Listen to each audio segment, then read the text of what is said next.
Welcome to Mike's Camera. I'm here with Julie. Julie is a professional photographer.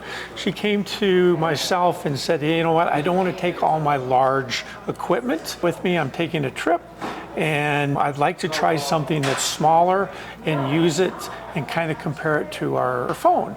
And so I said, you know what, the TG-7 would be a great camera for her based on everything that she's going to go through. So I think the opportunity for her to try the TG-7 with her phone was a good way for her to leave the big camera at home.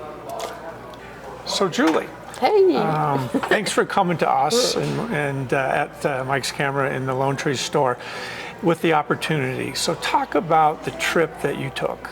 so I did the Camino de Santiago in Spain, which is like a 777 kilometer hike across northern Spain. It's becoming a very popular thing for people to do because travel is like an adventure and you're a traveler more than a tourist because you get immersed in the culture. And that's totally what I did. So, Yes. so when you came to me, you said you wanted something that you could take with you that you could kind of compare to your phone. And that's why I came up with this TG-7, because the waterproof, it's tough, you don't have to change lenses on it. It's pretty much a really nice camera for that. And so how did it really do on your trip? Well, you know, I like the lightweightness of it, and it's about the same size as a phone.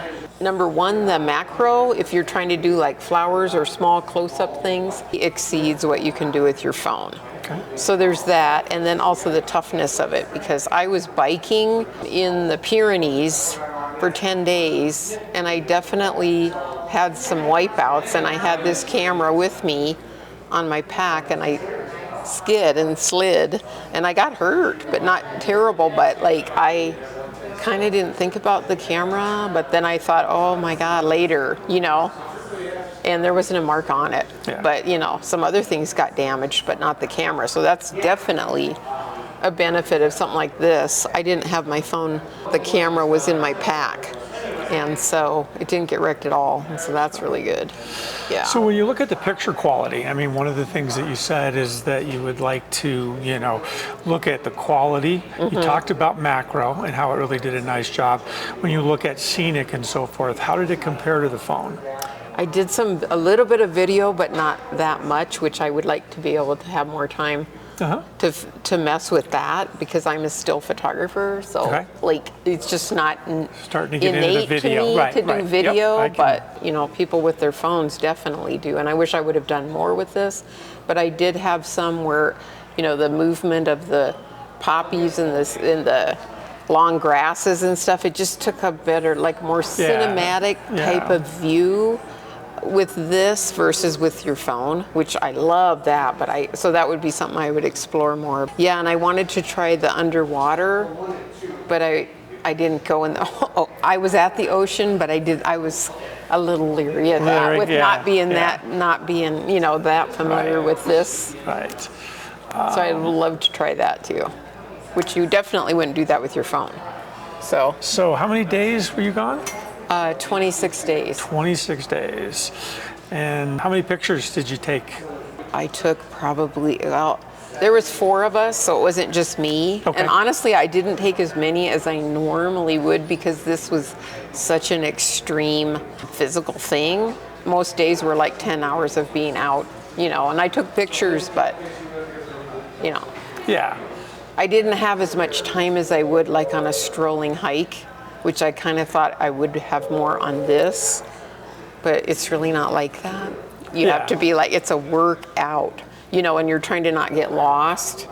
And but how many pictures? Maybe 1,000. Okay, all right, good. Yeah.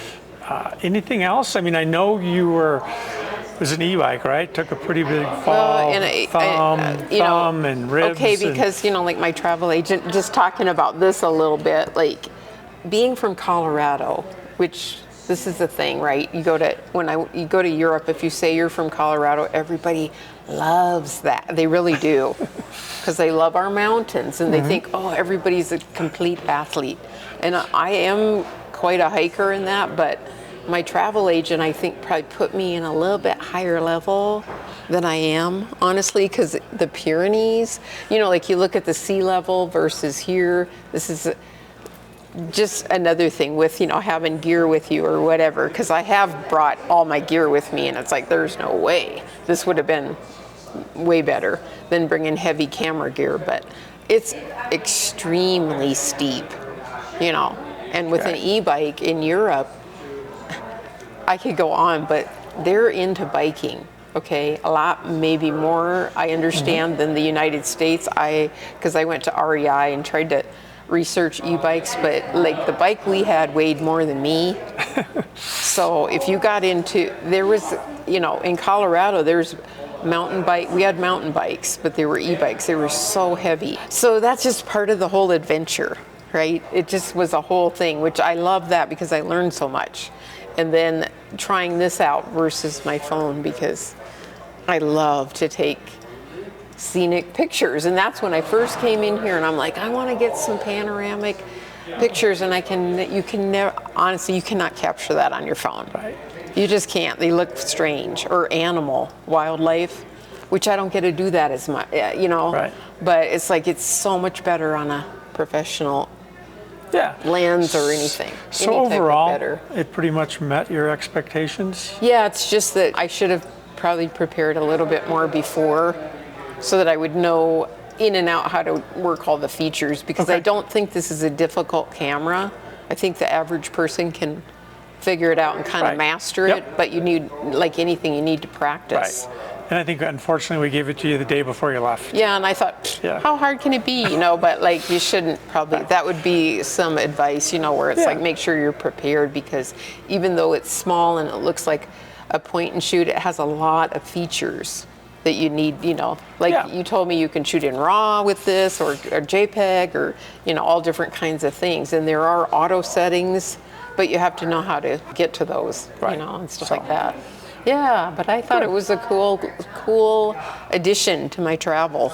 Good. You know. Well, again, thank you for the opportunity. We appreciate it. Thank you, because I really helped. Right. Yay.